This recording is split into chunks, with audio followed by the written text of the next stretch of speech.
Hello, Gravitrons. I'm more gravity. Let's play chess.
Okay. Okay.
Here's the move.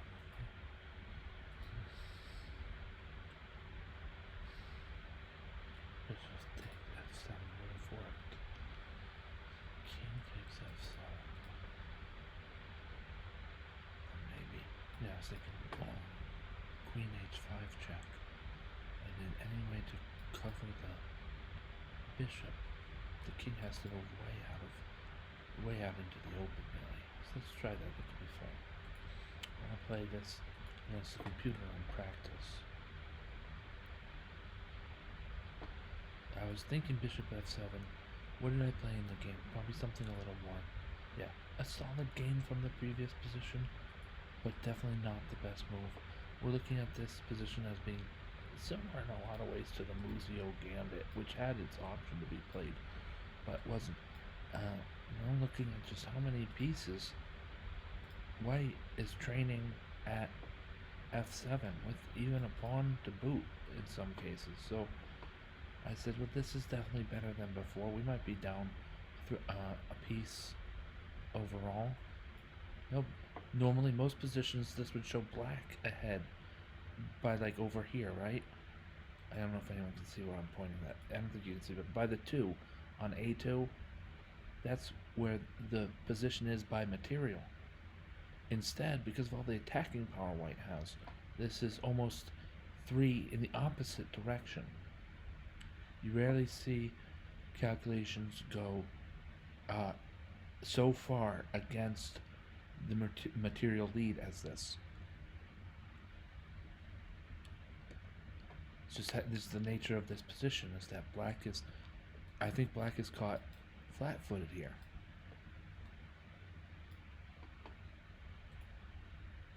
f6 was a good move. I appreciate the strength of f6. I don't think it solves black's problems, but it shows that black has a strong point in his or they camp. Pawn to e5. It's a great resourceful move by white. It's almost a saving move. They have other good moves available. Knight c3 to develop. Queen g3 attacks more squares, but pawn to e5 is also good here, folks. Just show that you had the right plan by continuing with the right plan, and that's almost an all-out attack against black's king side. I have a safe king. Do you have a safe king?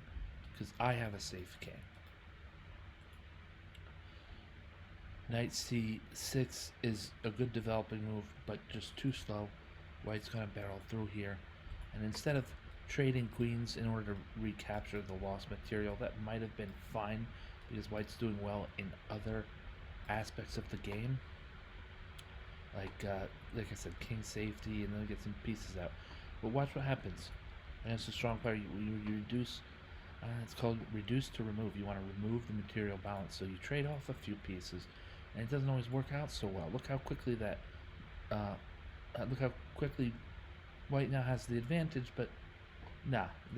I said, I can keep my queen on the board and make use of this file just asking for a white piece to give black's king check on e8. That's not what I played. Oh, this is a different window. Okay, we go back to here. Instead, this is what I played. Just rook e1. Things are starting to get really scary for black, right? You see these numbers that the progress bar is now up to 5.1. There's a mate in 1 on the board should black step into it. Does he step into it? Yes. Well, at least not the same mate in 1, but a mate in 1 nonetheless. That's what we showed in the game, that this is checkmate, queen at h6.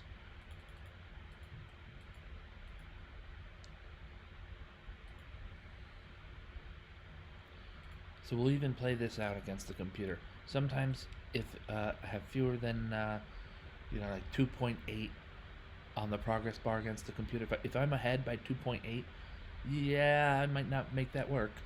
But if I'm ahead by 8.8, then I can usually seal that up, even against a very strong opponent. I'm going to pick up a full knight with tempo because of the attack on h8. My opponent gets some initiative back in return.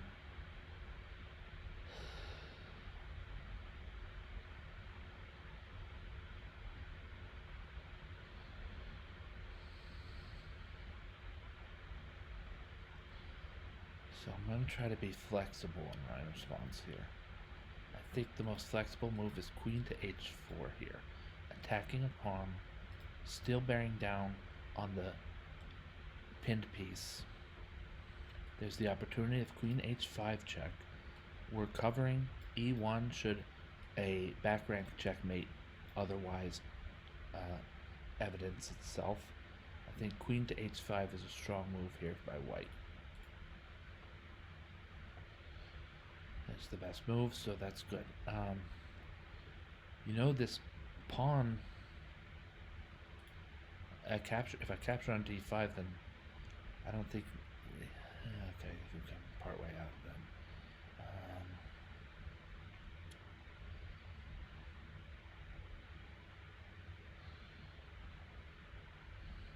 Some moves would be bishop to c4, covering the f1 square as well as getting out of attack. Bishop to b3 I don't like because it doesn't help alleviate white of his back rank checkmate problems. Bishop to f3 helps with those back rank issues. And bishop to e4 is no good. I'm not going to play bishop to e4 as it blocks the rook. It blocks white's e1 rook there. So anything more aggressive than that just loses material.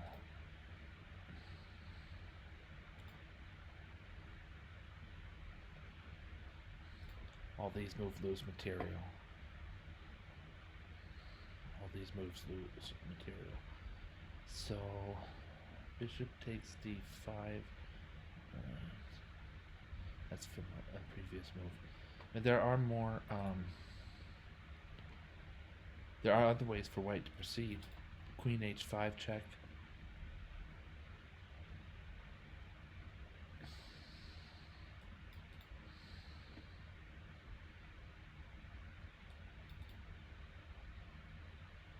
Queen h5 check looks really strong here.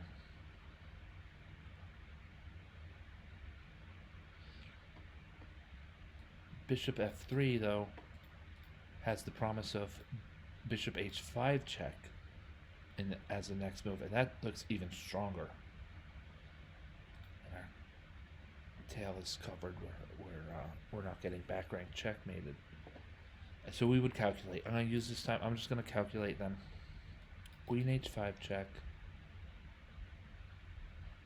Knight can't move, or it would move to block the check. Rook could move, but that's a disaster. So queen h5 check, for all intents and purposes, forces black's king to move to either d7 or d8. And neither of those squares look all that safe to me. On d7, we're looking at problems like queen to g4 check. To block it with this knight, yikes, things are not looking good. Except that knight is protected.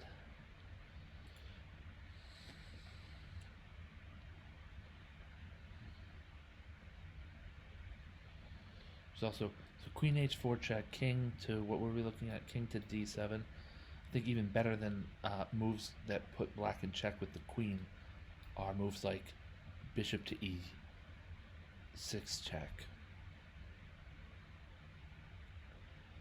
The king's either going out pretty much into the open, or the queen is being sacrificed to remove the attacker.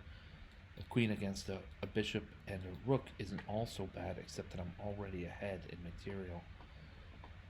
So d7 might not be it might be black's best move, but that doesn't mean it's gonna be a move that black can survive. Sorry. How about king d8? Right after we've played queen h5 check, king d8, and we want to set up something with bishop to f3, covering some of this back rank issue while also allowing for the skewer to be threatened. So bishop, I think that's hard for black to meet. So I'm going to play queen to h5 check now as white to make this go through. Oh, okay, well, I learned something. I have to be more thorough when calculating. I have to calculate more. I have to calculate all the close moves or would-be moves. White is not out of the game by way of this mistake alone, but I think that mistake sort of ate into this 5.4 is now down to like I saw even a 4.4 or something like that. So we've lost some power there. We lost some gusto there. The queen trade in and of itself isn't so bad.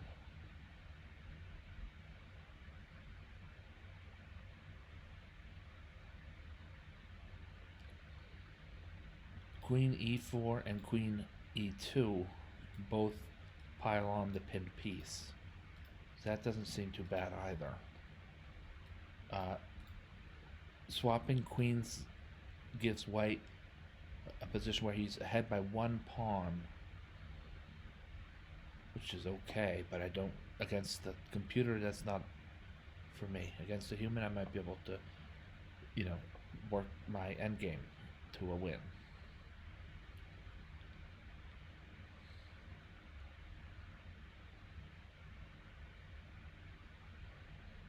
And then you always want to consider here moves that just sacrifice something. Rook takes e7, rook takes e7 check. King takes e7. Is there any way here for black to completely, for white to completely stop black? Like queen e5 check.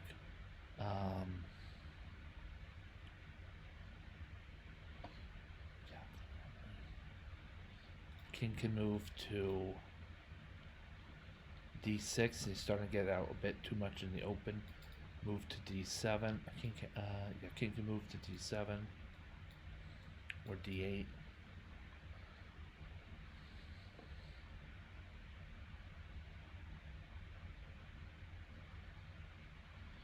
We could. I don't like the queen trade. This is the interesting thing. Let's play something a little bit more.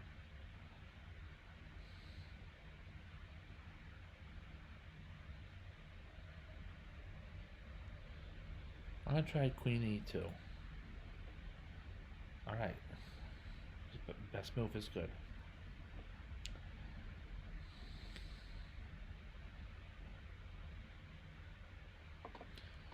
Now, very naturally, the knight comes into play.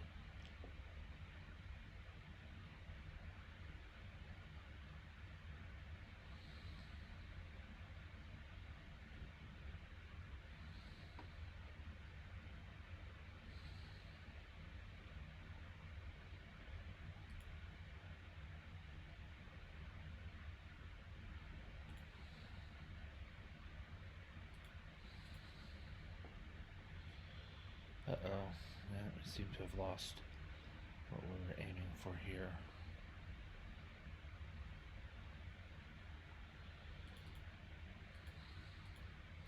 Bishop e6 is trying to get a better hold on the pinned piece, but you know what? That pinned piece is pretty much has a strong hold on it already.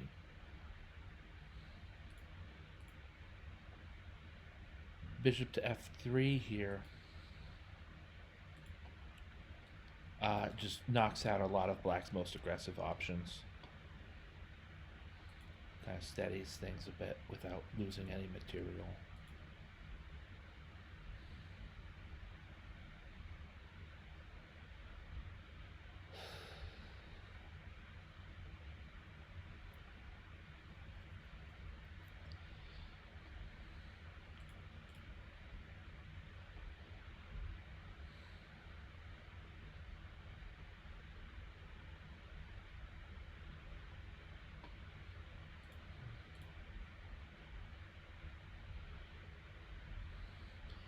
And now we have this by force.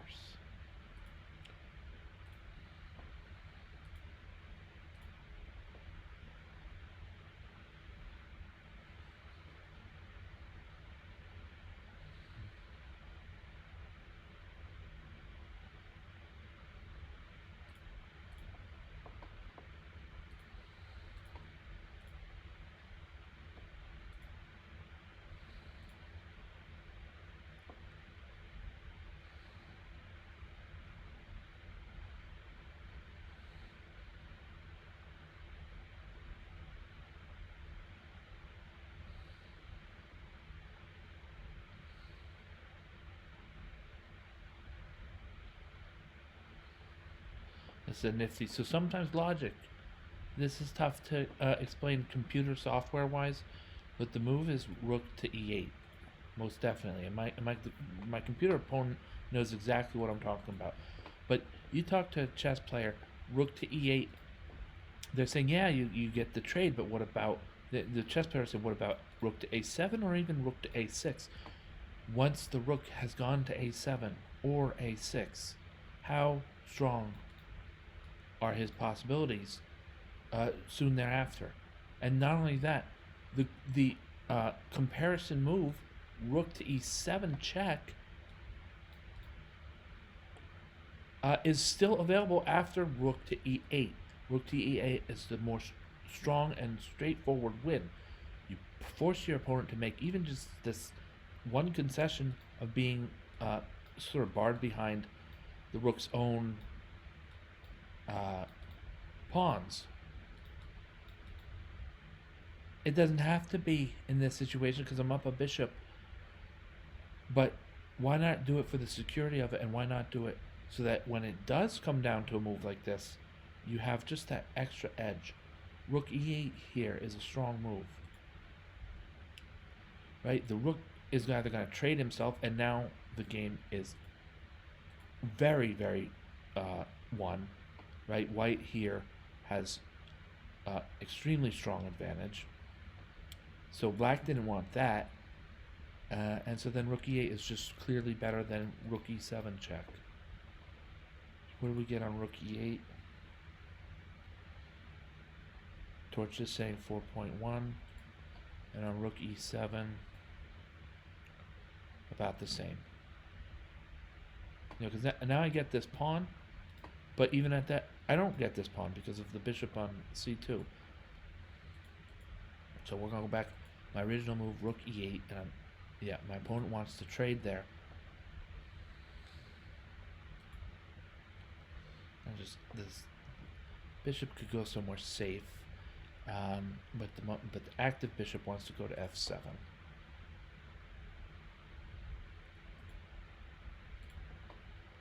Another trade.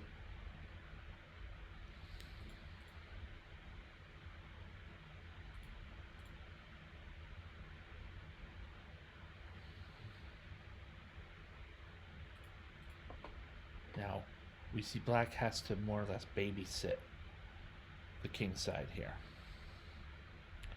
In some ways, the knight might come to a spot where he can push the black king away a bit and offer white some opportunity, but we're not quite there yet in our calculations.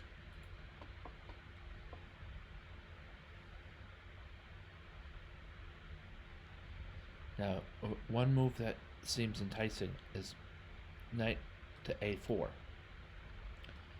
After pawn to b5, however, it's not clear that white really has demonstrated anything more than pushing black pawns, which sometimes is fine. Push them into a position where they can't retreat, from which they can't retreat. But knight to a4, b5, I'm looking at knight to b6. Without any clear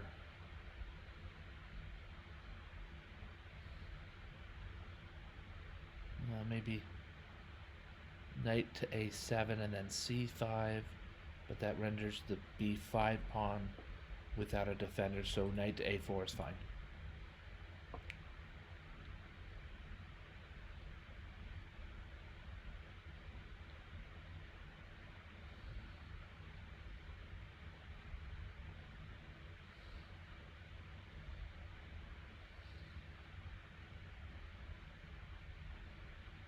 Miscalculated there somehow.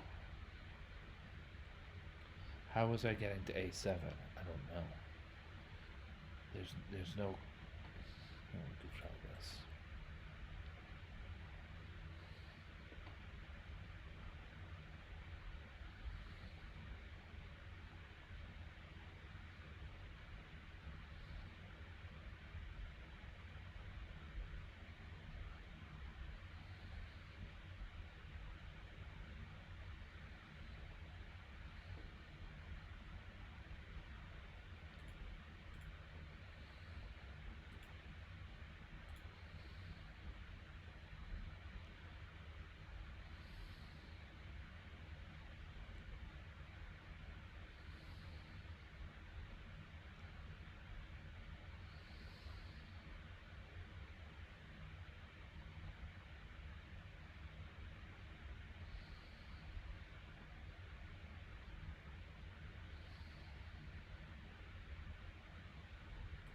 It's a strange move.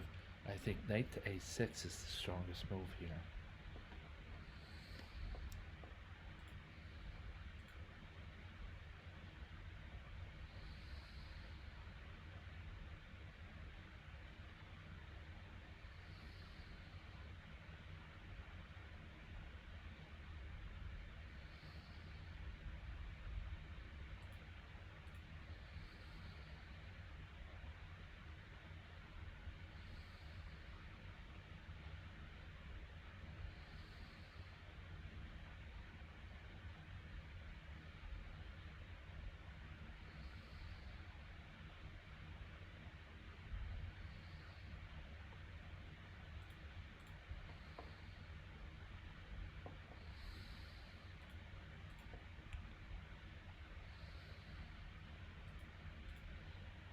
I'll explain my calculations in a minute or two.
Alright.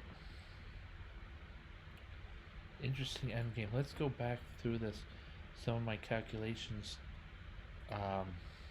Actually, it's close endgame. Closer than maybe was warranted by one of the moves.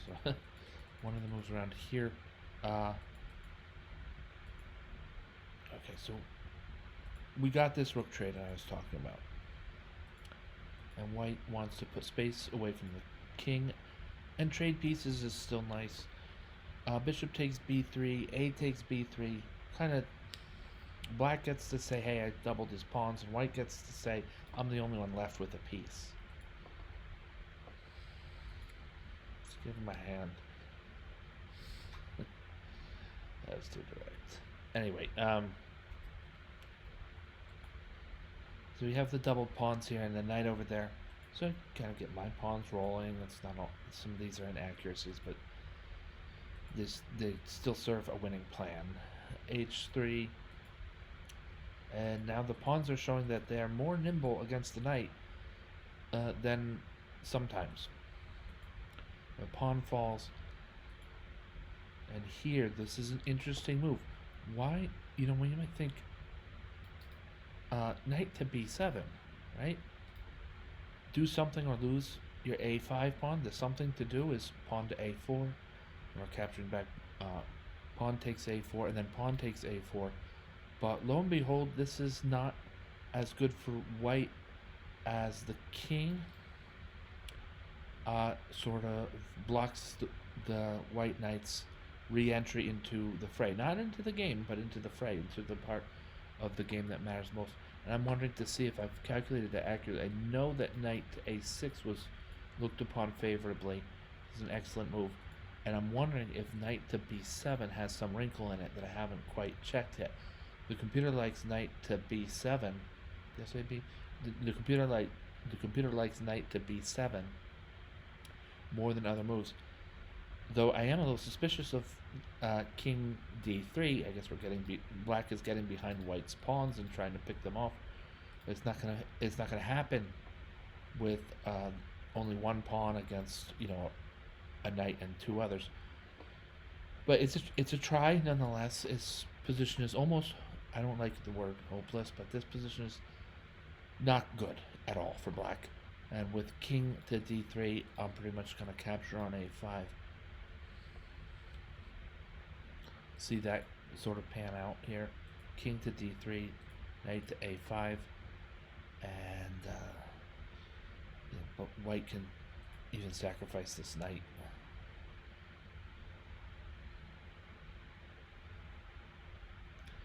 My opponent doesn't take it because it's not a good deal.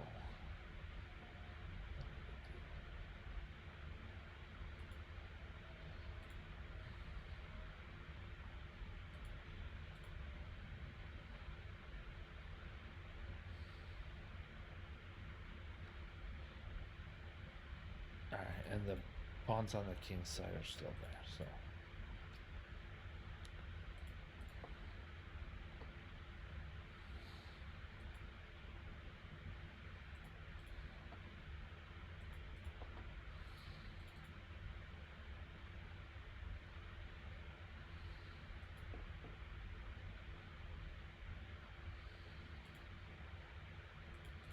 Alright, so this white's gonna end up winning this.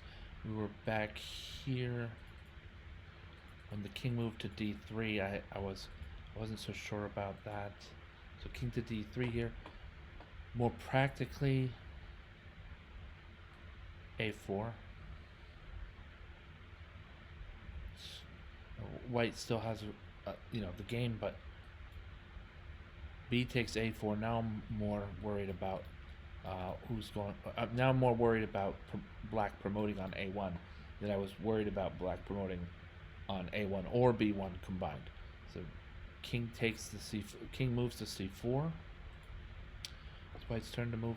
Yeah, it's gonna be close. It's gonna be close. Probably get pawn to g5 in. The king is retreating this promotion idea. When a computer does that, usually signals that that promotion idea either wasn't going to work or that this is going to make it work even better.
Okay.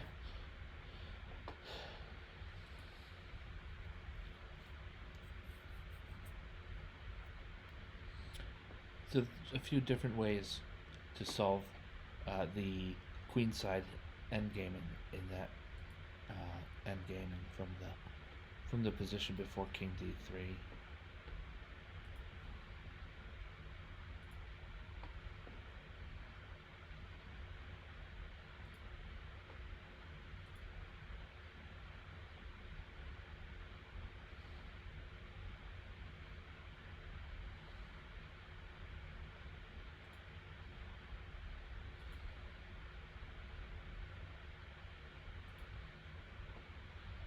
Now with the extra moves, the game is looking very strong. I see high numbers here and high numbers here, high numbers here.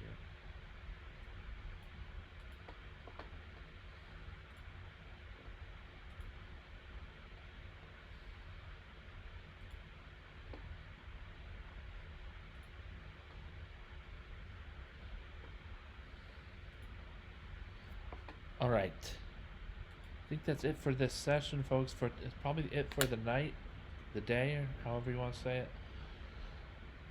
Thank you so much for watching. Thank you, Gravitrons. I'm More Gravity. Have a great night.